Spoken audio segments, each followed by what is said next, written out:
ही सूत्रसंचालिका देखील थांबणार नाही, तिला तुम्ही परवानगी दिलीच पाहिजे. पण मला असं वाटतं की आपण निवडणुकीच्या काळापासून जे एक गाणं ऐकतोय ते गाणं आपण ऐकतो, त्याचा रिदम आपल्या लक्षामध्ये राहतो, परंतु त्याच्यातलं जे वर्णन आहे ते वर्णन आपण सगळ्यांनी पुन्हा एकदा ऐकलं पाहिजे. त्याच्यामध्ये असं म्हटलेलं आहे की रात्रंदिन एक लक्ष एक ध्यास ज्याचा, रात्रंदिन एक लक्ष एक ध्यास ज्याचा, देश हाच धर्म प्राण आणि श्वास ज्याचा. लढवय्या सेनानी निष्ठेला भारी, शब्दाला जागून करी वचनाची पूर्ती. लढताना भिडताना नीती ना सोडी, लढताना भिडताना नीती ना सोडी. दैवयोगी हा राजा सच्चा सहकारी. खंबीर जो संकटात हेतू शुद्ध ज्याचा, खंबीर जो संकटात शुद्ध हेतू ज्याचा. रामाचा सेवक तो भक्त जो शिवाचा. धगधगता जोश तरी कृतीने विचारी. राखेतून उठतो अन घेई जो भरारी. शेतकरी कष्टकरी दिनांचा त्राता, मातांचा भगिनींचा बंधू पाठी राखा. तरुणांच्या स्वप्नांना देई जो भरारी. राखेतून उठतो अन घेई जो भरारी. महाराष्ट्राचा लाडका देवा देवा देवा देवा देवा देवा देवा देवा, महाराष्ट्राचे लाडके मुख्यमंत्री माननीय देवेंद्रजी फडणवीस.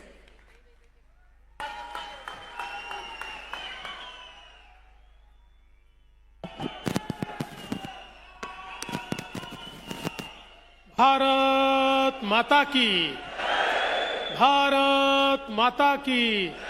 छत्रपती शिवाजी महाराज की. धर्मवीर छत्रपती संभाजी महाराज की. जय भवानी, जय भवानी, जय जय जय जय जय भवानी, जय जय जय जय जय शिवाजी. हिंदवी स्वराज्याचे सरसंस्थापक छत्रपती शिवरायांना मानाचा मुजरा करतो. भारतीय राज्यघटनेचे शिल्पकार भारतरत्न डॉक्टर बाबासाहेब आंबेडकर यांना मानवंदना अर्पित करतो. आज ज्यांच्यामुळे आपण हा भगवा पटका घालू शकलो, ज्यांनी खऱ्या अर्थानं या देशामध्ये अशी अवस्था होती की उद्याची पहाट ही कशी असेल हे कोणालाही सांगता येत नव्हतं. अशा काळामध्ये छत्रपती शिवरायांना देव देश आणि धर्माकरता लढण्याची शिकवण दिली आणि हिंदवी स्वराज्याची निर्मिती केली. त्या राष्ट्रमाता राजमाता जिजाऊ माँसाहेब यांच्या चरणी नतमस्तक होतो. आणि ज्यांनी या संपूर्ण देशातल्या तरुणाईला एक अमृत मंत्र दिला. उत्तिष्ठत जागृत प्राप्त वरांनी बोधित, म्हणजे उठा जागे व्हा आणि जोपर्यंत ध्येय प्राप्त होत नाही तोपर्यंत संघर्ष करा, हा मंत्र देणारे स्वामी विवेकानंदजी यांच्याही पुण्य स्मृतीला त्यांच्या नमन करतो.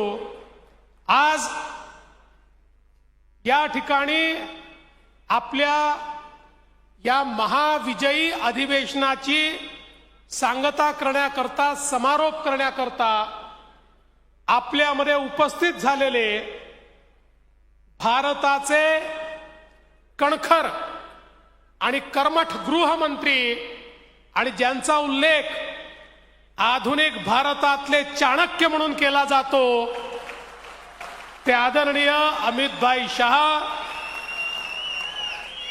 आपले अध्यक्ष चंद्रशेखर बावनकुळेजी, माननीय शिवप्रकाशजी, माननीय विनोद तावडेजी, माननीय पीयूष गोयलजी, माननीय रवींद्र चव्हाणजी, नारायणराव राणेजी, पंकजाताई मुंडे, अशोकराव चव्हाण, सुधीरभाऊ मुनगंटीवार, रावसाहेब पाटील दानवे, माननीय छत्रपती उदयनराजे भोसले, माननीय चंद्रकांत दादा पाटील, माननीय गिरीजी महाजन, माननीय आशिषजी शेलार, माननीय राधाकृष्ण विखे पाटील, माननीय मुरलीधरजी मोहोळ, रक्षाताई खडसे, प्रवीणजी दरेकर, रामभाऊ शिंदे, राहुलजी नार्वेकर, माननीय प्रकाशजी जावडेकर, माननीय हंसराज भैया अहिर, सन्माननीय विक्रांत पाटील, माधवीताई नाईक, रणधीरजी सावरकर, विजयजी चौधरी, राजेशजी पांडे, संजयजी केणेकर, या ठिकाणी उपस्थित आपले सर्व लोकप्रतिनिधी, अध्यक्ष, पदाधिकारी, सर्व प्रमुख महाराष्ट्राच्या कानाकोपऱ्यातून आलेल्या माझ्या कार्यकर्ता भगिनी आणि बंधूंनो, सर्वप्रथम महाराष्ट्रामध्ये जो महाविजय आपल्याला प्राप्त झाला त्याबद्दल आपल्या सर्वांना मी उभ्या उभ्याच साष्टांग दंडवत करतो, कारण आपल्यामुळे हा महाविजय आपल्याला पाहायला मिळालेला आहे. आणि आपल्या सर्वांच्या वतीने आपले नेते माननीय अमितभाई शहा यांचे मनापासून आभार मानतो की या लढाईमध्ये आपल्या सोबत 24 तास जर कोणी होते तर ते अमितभाई शहा या ठिकाणी होते. जिस समय लोकसभा के पराजय के बाद समूची पार्टी निराश थी, हताश थी और कार्यकर्ता समझ नहीं पा रहे थे कि महाराष्ट्र में हमसे क्या गलती हो गई कि हम इस प्रकार से पराजित हुए, ऐसे समय माननीय अमित भाई ने महाराष्ट्र का दौरा किया. महाराष्ट्र के एक एक संभाग में जाकर हजारों कार्यकर्ताओं से बात की, हजारों कार्यकर्ताओं का मार्गदर्शन किया, उनमें जान फूकी, उनमें ऊर्जा को प्रवाहित किया और उनके मन में इस बात को रोपित किया कि अभी पराजय हुआ है लेकिन आगे विजय है, विजय के लिए सबको संकल्पित होना पड़ेगा. और पूरी पार्टी उठकर खड़ी हुई और पार्टी ने यह महाविजय यहां पर लाकर दिखाया. इसलिए मैं हम सभी कार्यकर्ताओं की ओर से आदरणीय अमित भाई आपका बहुत बहुत आभार व्यक्त करता हूं.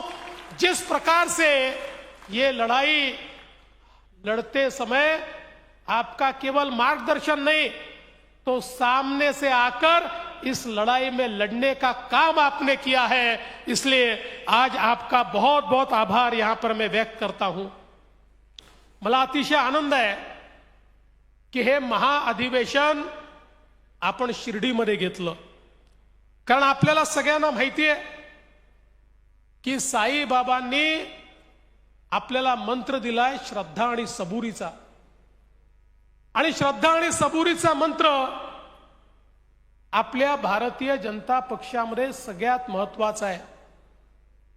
राष्ट्र प्रथम म्हणजे श्रद्धा आहे आणि अंत में मैं म्हणजे सबुरी आहे.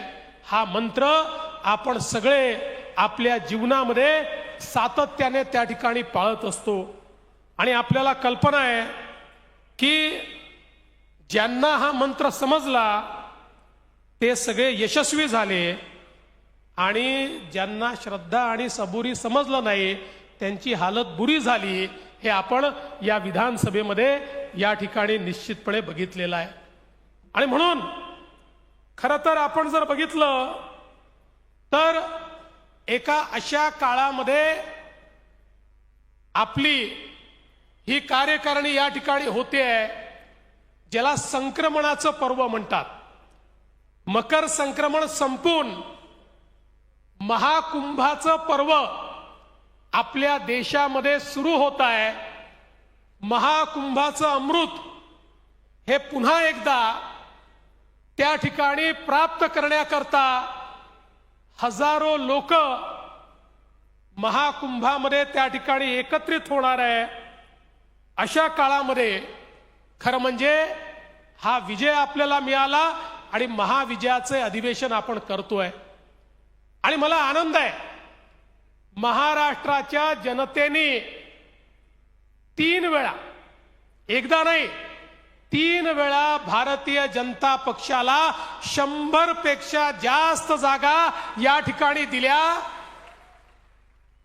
गेल्या 30 वर्षाच्या महाराष्ट्राच्या इतिहासामध्ये 100 पेक्षा जास्त जागा मिळवणारा एकमेव पक्ष कुठला असेल तर तो तुमचा आणि माझा भारतीय जनता पक्ष आहे. आणि म्हणून आज आपण खरं म्हणजे ज्या प्रकारचा विजय या ठिकाणी प्राप्त केलाय, आपण पाहतो G20 असतं, G7 असतं, तसं भारतीय जनता पक्षाचं G6 तयार झालाय. म्हणजे जे लगातार 3 वेळा जिंकले त्या राज्यांच्या म्हणजे गुजरात, मध्य प्रदेश, गोवा, छत्तीसगड आणि हरियाणा यांच्यासोबत आता महाराष्ट्र देखील जुडलेला आहे, ज्यांनी तिसऱ्यांदा जिंकण्याची हॅट्रिक ही या ठिकाणी केलेली आहे. आणि म्हणून खरं तर आज आपण सगळ्यांनी बघितलं की ज्या प्रकारचा हा विजय लोकसभेच्या निवडणुकीमध्ये 48 पैकी 17 जागा आपल्या निवडून आल्या, म्हणजे जेमतेम 35% मार्क घेऊन काठावर आपण पास झालो होतो, पण मनातनं मात्र नापास होतो. पण कुठेतरी त्यानंतर ज्या प्रकारचे प्रयत्न आपण केले, माननीय मोदीजींच्या नेतृत्वामध्ये ज्या प्रकारचा विश्वास आपण तयार केला, 288 पैकी 237 जागा जिंकून महाराष्ट्रातला इतिहास आपण तयार केला. 82% गुण मिळवले आणि भाजपने तर 89% गुण मिळवले. मेरिटमध्ये भाजप या ठिकाणी पास झाला. आणि आपण सगळ्यांनी बघितलं इतका मोठा विजय आजपर्यंतच्या महाराष्ट्राच्या इतिहासामध्ये, महाराष्ट्राच्या निर्मितीनंतर सर्वात जास्त एखाद्या रुलिंग पार्टीला मिळालेल्या जागा या 222 होत्या. त्याचाही रेकॉर्ड तोडून 237 जागा आपल्याला मिळाल्या. मला असं वाटतं खूप मोठ्या प्रमाणात मिळालेला हा आपला विजय आहे. पण एक गोष्ट निश्चित आहे की हा विजय जो मिळालेला आहे, या विजयाचे शिल्पकार कोण आहेत? महाभारतातला एक प्रसंग आहे. महाभारतामध्ये ज्यावेळी महाभारताच्या लढाईनंतर पांडवांना विजय मिळाला, पांडवांची सभा भरली आणि सभेमध्ये चर्चा सुरू होती की विजयाचे शिल्पकार कोण. मग त्या ठिकाणी कोणी म्हणालं धनुर्धर अर्जुन हे शिल्पकार आहेत. अर्जुन म्हणाले बरोबर आहे, मी ज्या प्रकारे त्या ठिकाणी अनेकांचा निपात केला त्यामुळे मी शिल्पकार आहे. भीम म्हणाले कौरवांचे 98 पुत्र तर मी मारले. त्या ठिकाणी ज्या प्रकारे गदा युद्धामध्ये दुःशासनाला मी पराजित केलं, दुर्योधनाला मी पराजित केलं, त्यामुळे याचा शिल्पकार तर मी आहे. तर कोणी असंही म्हणालं नकुल सहदेव शकुनीला आम्ही मारलं, आम्ही शिल्पकार आहोत. तर त्या ठिकाणी धर्मराज असं म्हणाले की शेवटी युद्धाचं नेतृत्व तर मी करत होतो, त्यामुळे या युद्धाचा शिल्पकार मी आहे. तेवढ्यात श्रीकृष्ण त्या ठिकाणी आले आणि त्यांना विचारलं पार्थ सांगा कोण या युद्धाचा शिल्पकार कोण, या विजयाचा शिल्पकार कोण. पार्थ म्हणाले मला तर माहितीच नाही, मी तर सारथ्य करत होतो, त्यामुळे कशी लढाई झाली हे मी बघितलंच नाही, त्यामुळे नेमकं कसं हे युद्ध जिंकलं गेलं मला माहिती नाही. पण एक व्यक्ती आहे की ज्यांनी युद्ध नीट बघितलेलं आहे, त्या व्यक्तीला जाऊन आपण विचारू. ती व्यक्ती म्हणजे बर्बरिक, म्हणजे भीमाचा मुलगा घटोत्कच, त्याचा मुलगा हा बर्बरिक. हा बर्बरिक जो होता याला असा वर मिळाला होता की हा कधी पराजित होणार नाही, पण त्याला असाही वर होता की जो हारेल त्याच्याकडनं हा लढेल. त्यामुळे श्रीकृष्णाला त्या युद्धाच्या पूर्वीच माहिती होतं की याला जर आपल्या बाजूने घेतलं तर आज आपल्या बाजूने लढेल, उद्या दुसऱ्याच्या बाजूने लढेल. आणि म्हणून श्रीकृष्णाने त्याला त्या ठिकाणी खरं म्हणजे एक प्रकारे शिक्षाच दिली होती आणि त्याला भस्मसात केलं होतं, पण आशीर्वादही दिला होता की हे युद्ध तो पूर्णपणे बघू शकेल. आणि म्हणून त्याचा केवळ चेहरा जिवंत होता आणि ते युद्ध त्यांनी जवळून बघितलं होतं. आणि म्हणून या बर्बरिकाकडे सगळ्या पांडवांना घेऊन श्रीकृष्ण गेले आणि मग त्यांनी सांगितलं की सांग, या प्रत्येकाचं म्हणणं आहे की हे युद्ध त्यांच्यामुळे पांडवांनी जिंकलाय. अर्जुनालाही वाटतं, त्या ठिकाणी युधिष्ठिरांनाही वाटतं, भीमालाही वाटतं, नकुल सहदेवांनाही वाटतं. तू सांग हे युद्ध कोणामुळे जिंकलाय. त्यावेळी तो बर्बरिक म्हणाला की अरे बाबांनो, तुमच्या कोणामुळेच हे युद्ध जिंकता आलं नाही. हे युद्ध केवळ आणि केवळ पार्थामुळे जिंकता आलं, श्रीकृष्णामुळे जिंकता आलं. तुम्हालाही कल्पनाच नाही की या ठिकाणी भीष्माचार्य, द्रोणाचार्य, कर्ण यांच्यासारखे योद्धा मारण्याची तुमची क्षमताच नव्हती, पण त्या ठिकाणी तुमच्यासोबत पार्थ होते म्हणून हे युद्ध जिंकता आलं. तसं आपल्या या निवडणुकीमध्ये, निवडणुकीच्या युद्धामध्ये लोकांचा जो विश्वास जिंकायचा होता, तो विश्वास जिंकण्याकरता त्या पार्थाची भूमिका किंवा त्या केशवाची भूमिका तुम्ही सगळ्यांनी या ठिकाणी निभावलेली आहे. तुम्ही केशव होतात आणि मोदीजी माधव होते. या केशव आणि माधवामुळे आपल्याला हा विजय मिळालेला आहे. आणि म्हणून मी खरं म्हणजे हा संपूर्ण विजय महाराष्ट्रातल्या भारतीय जनता पक्षाच्या या सगळ्या कार्यकर्त्यांना समर्पित करतो आणि तुम्हाला साष्टांग दंडवत करतो. तुमच्यामुळे हा विजय या ठिकाणी आपण प्राप्त करू शकलो. आणि म्हणून आज खरं म्हणजे हा जो काही महाविजयाचा आपण ही अधिवेशन घेतलेलं आहे, एक प्रकारे आपले सगळ्यांचे आभार मानण्याचं हे अधिवेशन आहे. आपल्या सगळ्यांना धन्यवाद देण्याचं अधिवेशन आहे. आणि म्हणून आपल्याला धन्यवाद या ठिकाणी देत असताना येत्या काळामध्ये आपल्या समोर अनेक आव्हानं देखील आहेत. कारण आपल्याला कल्पना आहे की शेवटी आपण सगळे एका ध्येयाकरता काम करतो. चाणक्याचं एक सुंदर वाक्य आहे की चाणक्य असं म्हणतो, राजा बनना ये सुखी बनने का मार्ग नहीं है. म्हणजे राजा होणं म्हणजे सुखी होणं नाही आहे, तर राजा होणं म्हणजे जनतेची सेवा करणं आहे. आपल्या सुखाकरता राजा बनायचं नाही आहे, जनतेची सेवा करण्याकरता राजा बनायचं आहे. तसं आपल्याला हे जे शासन या ठिकाणी मिळालेलं आहे ते सुखासीन होण्याकरता मिळालेलं शासन नाही आहे, तर या शासनाने आपली जबाबदारी वाढवली आहे.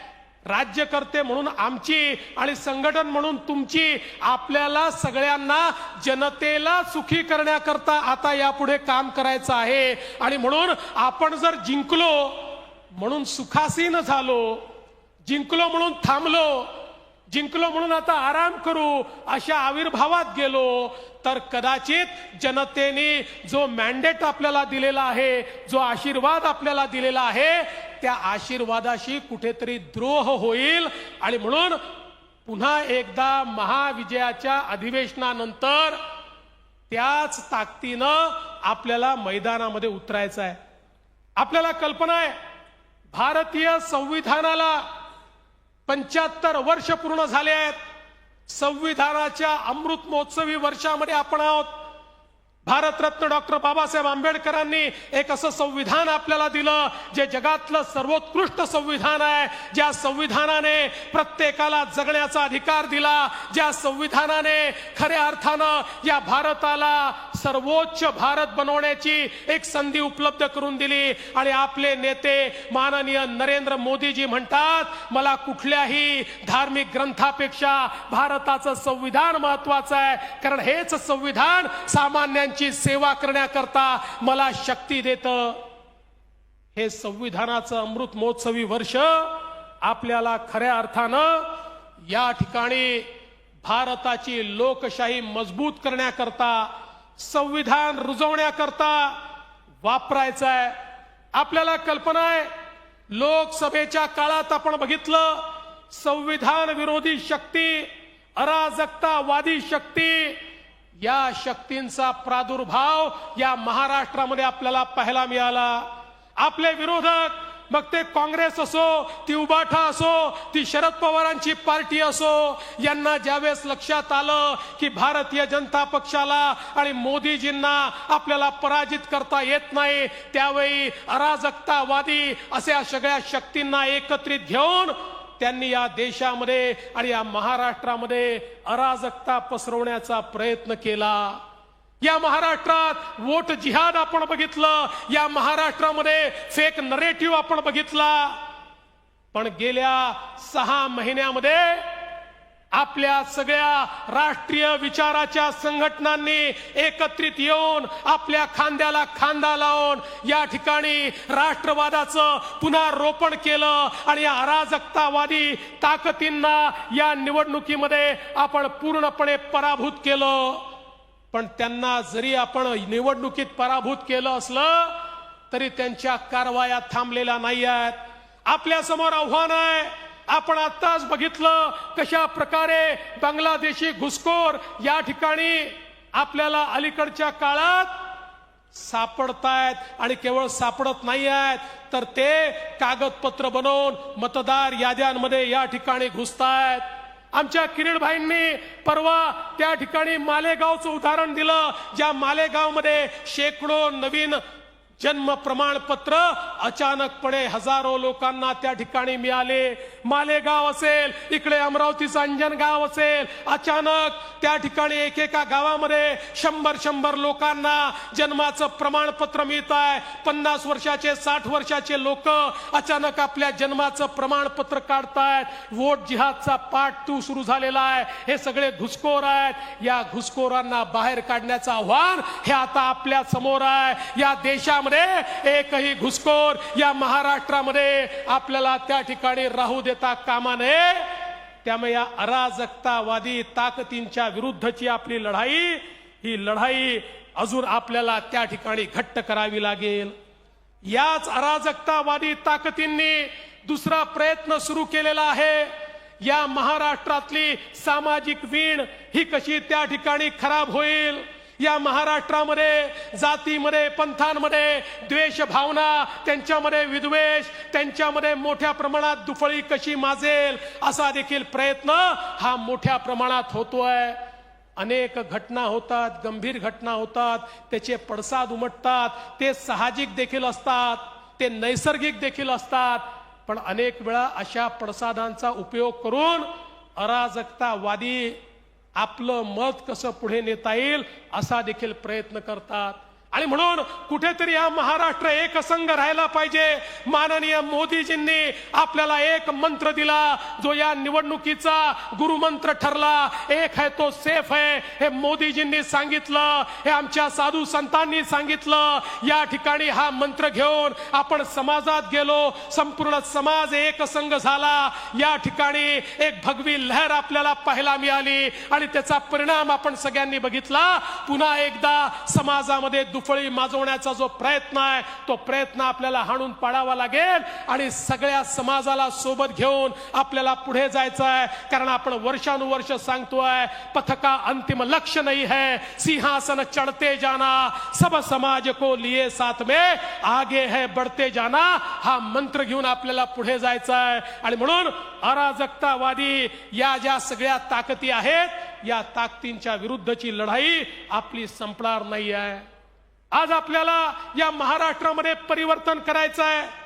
एक नवीन महाराष्ट्र आपण घडवतोय. या महाराष्ट्रामध्ये माननीय मोदीजींच्या नेतृत्वामध्ये ज्या प्रकारे 2014 ते 19 त्यानंतर 2022 ते 24 आपण या ठिकाणी काम करून दाखवलं, ती गती आता महाराष्ट्राला पुन्हा प्राप्त करून दिली आहे. आपण सांगितलं महाराष्ट्र आता थांबणार नाही, ही गती कमी होणार नाही. आता या महाराष्ट्राला कायम दुष्काळ मुक्त करण्याकरता नदीजोड प्रकल्प आपण हातामध्ये घेतलेले आहेत. ज्या नदीजोड प्रकल्पाच्या माध्यमातून यातला मराठवाडा असेल, आमचा उत्तर महाराष्ट्र असेल, आमचा विदर्भ असेल, यातला दुष्काळ हा कायम भूतकाळ करायचा आहे.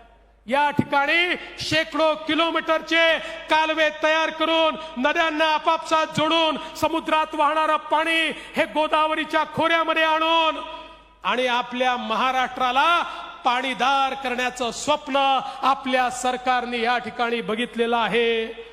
एक ऊर्जावान महाराष्ट्र, ज्या महाराष्ट्रामध्ये आमच्या शेतकऱ्याला सौर ऊर्जेच्या माध्यमातून जन्मभर मोफत वीज मिळाली पाहिजे आणि महाराष्ट्रातला शेतकरी हा सुजलाम सुफलाम झाला पाहिजे। याकरता सौर कृषी वाहिनीच्या प्रकल्पाच्या माध्यमातून या महाराष्ट्रामध्ये एक नवीन क्रांती आपण घडवतोय आणि 2030 सालापर्यंत 52% वीज ही महाराष्ट्रातली अपारंपरिक ऊर्जा स्रोतातनं या ठिकाणी येईल आणि आमचा शेतकरी ही सुजलाम सुफलाम होईल। आणि पहिल्यांदा महाराष्ट्रामध्ये आमचा प्रयत्न आहे की उद्योगाला आणि घरगुती वीज जी आपण देतो त्या विजेचे भाव देखील कमी झाले पाहिजे, अशा प्रकारचा प्रयत्न या महाराष्ट्रामध्ये आपण करतोय।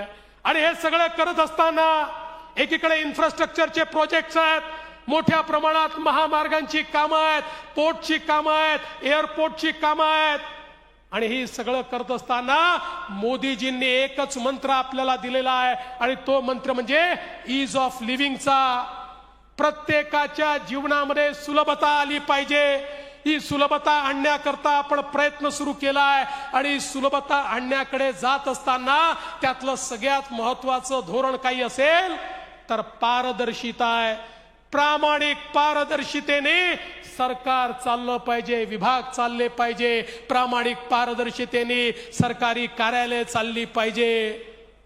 या दृष्टीनं मोठ्या प्रमाणात येत्या काळामध्ये आपण काम करणार आहोत आणि म्हणूनच मी मुख्यमंत्री झाल्यानंतर 100 दिवसाचा कार्यक्रम दिला, विभागांनाही दिला आणि 7 सूत्री कार्यक्रम हा प्रत्येक कार्यालयाला दिला। जसं आपण एकीकडे सरकारचं काम करतोय तशीच माझी आपल्या प्रदेश अध्यक्षांना देखील विनंती आहे की सरकारमध्ये आम्ही 100 दिवसाचा कार्यक्रम दिलाय, पक्षातही तुम्ही 100 दिवसाचा कार्यक्रम द्या। त्या 100 दिवसामधला सगळ्यात पहिला पक्षाचा कार्यक्रम म्हणजे या ठिकाणी 1.5 कोटी सदस्यता ही आपली मोहीम आहे। माझी आपल्या सगळ्यांना विनंती आहे की आपण सगळ्यांनी जर मनात आणलं तर 1.5 कोटीपेक्षा जास्त या ठिकाणी आपण मेंबरशिप करू शकतो। कारण लक्षात घ्या, आज अनुकूलतेचा काळ आहे। आज भारतीय जनता पक्षासोबत जुडणं लोक आपला सन्मान समजतात, सन्मान। कोणाहीकडे जा आणि त्याला म्हणा की तुम्ही सदस्य व्हाल का, तो सन्मानाने सदस्य होण्याकरता तयार आहे। आता आपली क्षमता किती आहे, आपली ताकद किती आहे, आपली हिम्मत किती आहे याच्या आधारावर खऱ्या अर्थानं हे होणार आहे। आणि म्हणून एकीकडे सरकारच्या माध्यमातून समाजातल्या सगळ्या वर्गांची अपेक्षा पूर्ती करण्याचा प्रयत्न चाललाय। आमच्या लाडक्या बहिणींना आपण मदत करतोय आणि पुढेही करतच राहणार आहे। खरं म्हणजे एक नरेटिव्ह पसरवण्याचा प्रयत्न चाललाय, लाडक्या बहिणींची मदत बंद होणार, शेतकऱ्यांना दिलेली वीज सवलत ही बंद होणार। मी एकच गोष्ट सांगतो, महिला असतील, शेतकरी असतील, युवा असतील, गरीब असतील, आपले दिव्यांग असतील, समाजातल्या जेवढ्या घटकांकरता योजना आम्ही सुरू केलेल्या आहेत त्या सगळ्या योजना आपण पूर्ण करणार आहोत। आणि यासोबत आपण जे काही आपल्या घोषणापत्रामध्ये सांगितलेलं आहे ते देखील पूर्ण करण्याचा प्रयत्न हा निश्चितपणे आपण या ठिकाणी करणार आहोत। त्याची सुरुवात आपण केलेली आहे आणि म्हणून माझी आपल्या सर्वांकडे ही एवढीच विनंती आहे की आता सरकार आलेलं आहे, हे आपलं महायुतीचं सरकार आहे। माननीय आपले उपमुख्यमंत्री आणि माजी मुख्यमंत्री एकनाथराव शिंदेजी यांच्या नेतृत्वातली शिवसेना असेल, अजितदादा पवारांच्या नेतृत्वातली राष्ट्रवादी काँग्रेस असेल, यांना सगळ्यांना सोबत घेऊन आपल्याला पुढची वाटचाल करायची आहे।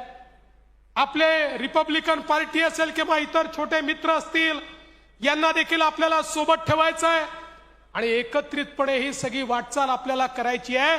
आणि ही वाटचाल करत असताना खऱ्या अर्थानं आपल्या सरकारचं समाजापर्यंत पोहोचण्याचं उपकरण काय आहे तर ते उपकरण आपला कार्यकर्ता आहे, आपला पदाधिकारी आहे, आपली संघटना आहे तुम्ही सगळ्यांनी या ठिकाणी या उपकरणाचं काम, या सेतूचं काम करायचं आहे. सरकार आलं म्हणजे आता सरकार चालवणारे वेगळे आणि संघटन वेगळं असं नाही, तर संघटनेला सरकार सोबत समन्वय करावा लागेल आणि सरकार म्हणून तुमच्या सोबत समन्वय झाला पाहिजे. याकरता व्यवस्था आम्ही उभ्या करू. आमचे अध्यक्ष या ठिकाणी बावनकुळेजी यांनी या संदर्भातल्या व्यवस्था उभ्या केल्या आहेत आणि म्हणून माझी आपल्याला विनंती आहे की आपल्या सरकारचे कार्यक्रम हे खालपर्यंत आपल्याला कसे नेता येतील याचा प्रयत्न आपल्या सगळ्यांना करावा लागेल. आणि मी आपल्याला हात जोडून विनंती करतो की आपलं कल्चर, आपली संस्कृती ही इतरांपेक्षा वेगळी आहे. आपल्या सगळ्यांना लक्षात घेतलं पाहिजे. आपण समाजात काम करणारे लोक आहोत. अलीकडच्या काळामध्ये सगळेच जण मंत्रालयात दिसतात. मंत्रालयात येणं चुकीचं नाही, काम असताना आलंच पाहिजे, पण स्टेटस सिम्बॉल म्हणून येऊ नका, विनाकारण येऊ नका. समाजातली कामं घेऊन त्या ठिकाणी या. कामं असतील तर निश्चितपणे त्या कामांची व्यवस्था आपण लावू आणि ती कामं आपण त्या ठिकाणी कशी करायची हा प्रयत्न आपण करू. मी दुसरी विनंती आपल्याला करणार आहे, मीडिया असला तरी करणार आहे. या ठिकाणी आपल्याला विकासाची कामं करायची आहेत आणि विकासाची कामं करत असताना एक उदाहरण म्हणून सांगतो. 25-15 सगळ्यांना माहिती आहे म्हणून सांगतो. 25-15 हे कोणाला रोजगार देण्याचं साधन नाही आहे. 25-15 सामान्य माणसाच्या जीवनातलं दुःख दूर करण्याचं साधन आहे. हे आपल्या कार्यकर्त्यांनी या ठिकाणी लक्षात घेऊन आपल्या संस्कृतीप्रमाणे काम केलं तरच हा विजय आपण खालपर्यंत रुजवू शकू. आणि म्हणून भारतीय जनता पक्षाची जी संस्कृती आहे ती संस्कृती ही आपण सगळ्यांनी निश्चितपणे लक्षात ठेवायची आहे. खरं तर मी एवढंच सांगतो कि विकल्प बहुत मिलेंगे मार्ग भटकाने के लिए, विकल्प बहुत मिलेंगे मार्ग भटकाने के लिए, लेकिन संकल्प एक ही काफी है मंजिल तक जाने के लिए. अशा प्रकारचा संकल्प हा आपल्या सगळ्यांच्या माध्यमातून या ठिकाणी व्हावा अशा प्रकारची विनंती मी आपल्याला करतो. खरं म्हणजे अनेक गोष्टी बोलायच्या आहेत, त्या पुढे मी बोलीन, पण आज आपण सगळे या ठिकाणी माननीय आपले अमितभाई शहा यांना भेटण्याकरता आलेलो आहोत, त्यांना ऐकण्याकरता आलेलो आहोत.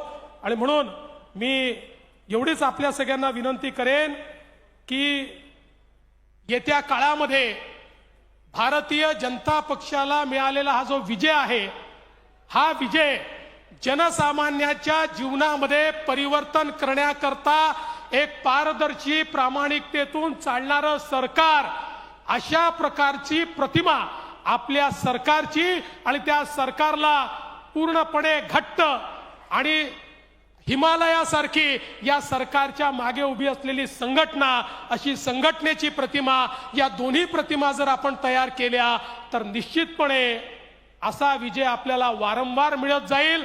येत्या काळामध्ये स्थानिक स्वराज्य संस्थांच्या निवडणुका येणार आहेत. जवळपास माझा अंदाज आहे की पुढच्या 3-4 महिन्यात, अर्थात सुप्रीम कोर्टातनं निर्णय झाला तर पण तो निर्णय शेवटच्या टप्प्यावर आहे, त्यामुळे तो निर्णय झाला तर येत्या 3-4 महिन्यात या निवडणुका होतील. या निवडणुकांची तयारी देखील आपल्याला करायची आहे. आणि जसा महाविजय हा महायुतीने या ठिकाणी महाराष्ट्रात विधानसभेत मिळवला, तसाच महाविजय आपल्याला महाराष्ट्रामध्ये स्थानिक स्वराज्य संस्थांमध्ये देखील मिळवायचा आहे. त्याकरता आपण सर्वांनी सज्ज राहावं एवढीच आपल्याला विनंती करतो आणि माझं बोलणं संपवतो. धन्यवाद. जय हिंद, जय महाराष्ट्र.